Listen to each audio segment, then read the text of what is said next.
Il y a dans la Bible des phrases qui défient le temps, mais aussi le silence des hommes. Des paroles que même les érudits ont préféré ignorer, parce qu'elles semblent venir d'un lieu que la raison ne peut atteindre.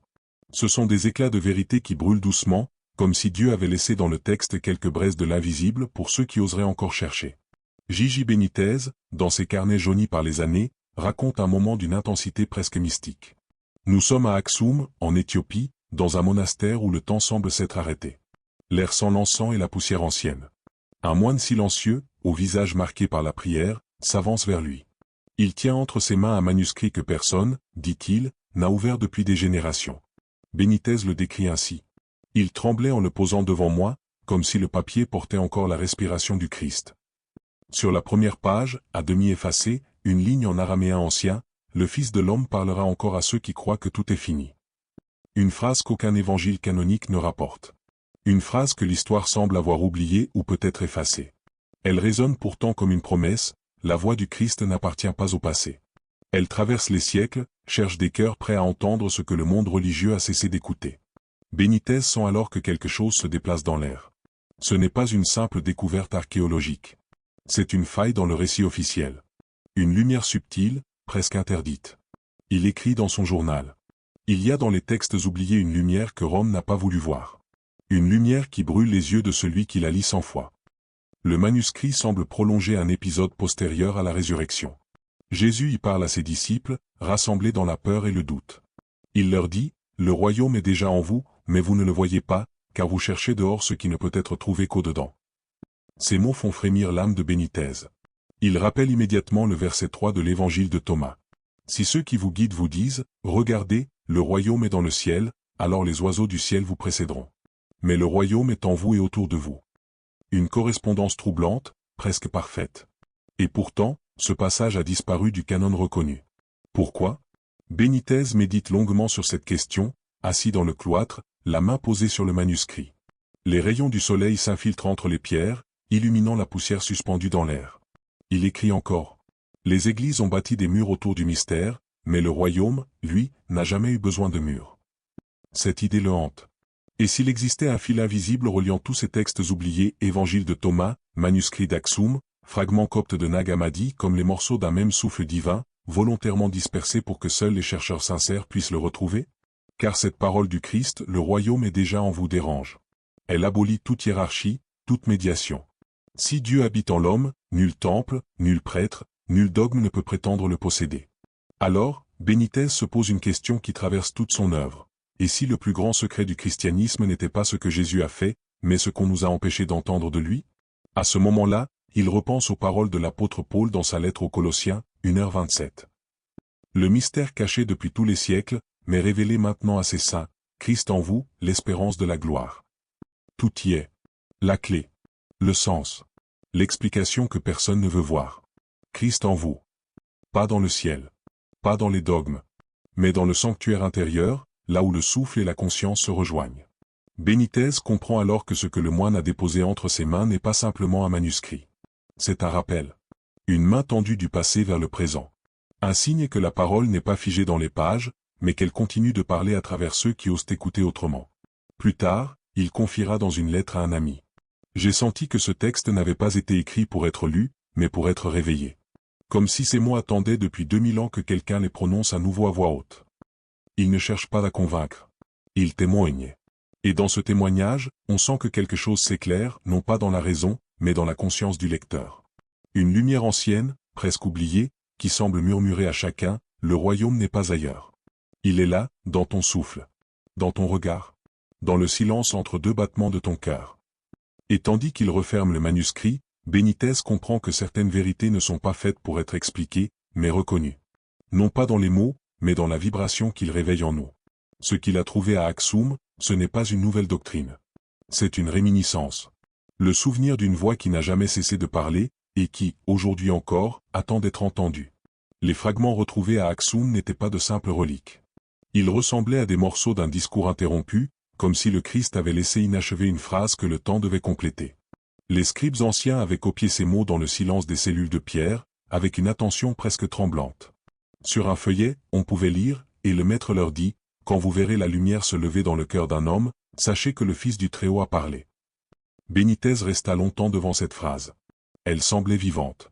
Une lumière, dans le cœur d'un homme. Pas dans le ciel, pas sur une montagne, pas dans le temple. Mais dans l'intériorité même de l'être humain. C'était une redéfinition du sacré, un renversement total de la théologie traditionnelle. Il la compara au passage de Jean 14h20, où Jésus dit à ses disciples. En ce jour-là, vous connaîtrez que je suis en mon Père, que vous êtes en moi, et moi en vous. Pour Benitez, ces deux textes dialoguent à travers les siècles. L'un est canonique, l'autre apocryphe. Mais tous deux révèlent la même réalité, l'unité de toute existence dans le cœur de Dieu. Cette phrase « en vous et en moi » n'était pas une figure poétique. C'était la description d'un état de conscience supérieur, celui que Jésus appelait le royaume.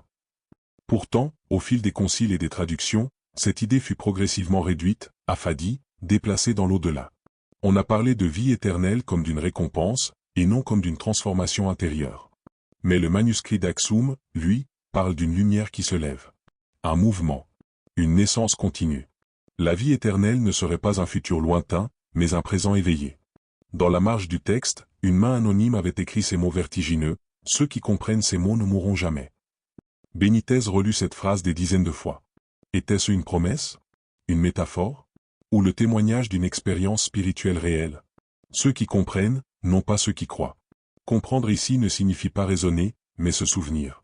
Se rappeler ce que l'âme savait avant de naître, que la vie véritable n'a ni commencement ni fin, parce qu'elle procède de la conscience divine elle-même. Il nota dans son carnet. L'homme a cherché Dieu dans les temples, alors qu'il l'avait enfermé dans sa propre poitrine. Cette phrase devint pour lui un pivot, une clé. Et si cette parole cachée révélait justement ce que le christianisme primitif appelait la gnosie, la connaissance intérieure du divin? Une science oubliée de l'esprit, une méthode de reconnexion entre l'humain et le céleste. Benitez y voyait un parallèle avec les traditions les plus anciennes. Dans la Kabbale, le cœur est le sanctuaire où Dieu dépose sa lumière. Dans les textes égyptiens, l'âme est appelée Ibé, le cœur vivant qui dialogue avec les dieux. Et dans l'Inde ancienne, les sages parlaient du lotus du cœur comme du trône invisible de la présence. Jésus, dans ces fragments, semblait s'inscrire dans la même continuité universelle, l'expérience du divin comme réalité intérieure. Il se souvenait alors d'un autre passage apocryphe, tiré de l'évangile de Thomas. Celui qui se connaît lui-même connaît le tout. Une phrase jugée hérétique par les pères de l'Église, car elle confondait le divin et l'humain. Mais peut-être, pensait Benitez, que c'est précisément là que réside le scandale de la vérité. Dieu ne veut pas être adoré, mais reconnu. À travers ces mots, on sent le souffle d'un Christ enseignant non une religion, mais un art de l'éveil. Une méthode simple, directe, pour retrouver l'unité perdue. Et si ces fragments représentaient le chaînon manquant entre la foi et la connaissance? Entre la prière et la conscience? Benitez écrivait encore. Quand Jésus parle de lumière, il parle d'une mémoire. L'homme n'a pas besoin d'apprendre Dieu. Il a seulement besoin de se rappeler. À mesure qu'il déchiffrait les symboles du manuscrit, il sentait que cette révélation n'était pas seulement intellectuelle. Elle agissait en lui, comme un rayonnement. Chaque mot semblait ouvrir un espace nouveau dans sa propre conscience. Comme si la phrase « Le Fils du Très-Haut a parlé » ne désignait pas une voix extérieure, mais celle qui murmure en tout être éveillé. Alors, Benitez posa une question simple mais brûlante. Et si le Christ ne revenait pas dans le monde comme une personne, mais comme une lumière intérieure allumée dans les cœurs? Et si le retour du Fils de l'homme n'était pas un événement du ciel, mais un éveil collectif de la conscience divine en l'homme? Ce serait la plus grande des révolutions, silencieuse, invisible, mais totale. La résurrection ne serait plus celle du corps, mais celle de la vision. Car quand un seul homme voit, le monde entier commence à s'éclairer. Ainsi, les paroles cachées d'Aksum deviennent plus qu'un document historique, elles deviennent une expérience vivante. Un appel à regarder non vers le passé, mais vers l'intérieur. Un rappel que la vraie révélation ne s'écrit pas dans les livres, mais dans les cœurs éveillés. Benitez en était convaincu, le Christ n'a pas cessé de parler. Il parle encore, chaque fois qu'un être humain se souvient qu'il est plus qu'un corps, plus qu'un nom, plus qu'une histoire. Chaque fois qu'une lumière se lève dans le cœur d'un homme, comme le dit le manuscrit, le Fils du Très-Haut parle à nouveau. Benitez écrit souvent que le langage de Dieu n'est pas celui des hommes, mais celui du symbole. La lumière dans le cœur d'un homme dont parle le manuscrit d'Aksum serait peut-être une métaphore de l'éveil spirituel, cette étincelle divine qui se rallume dans l'âme lorsque la foi cesse d'être croyance et devient connaissance. La résurrection, dès lors, ne serait plus un événement du passé, mais un processus intérieur, la remontée de la conscience vers sa source. Paul lui-même l'évoque dans Éphésiens 5h14. Réveille-toi, toi qui dors, relève-toi d'entre les morts, et le Christ t'éclairera. Ce n'est pas un appel au futur, mais à l'instant présent. car selon Benitez, l'homme moderne dort debout. Il vit dans la surface des choses, ignorant les profondeurs sacrées qui vibrent en lui. Le symbole devient alors un miroir. Chaque mot de l'Écriture, chaque parabole, chaque geste du Christ cache une clé de déverrouillage intérieur.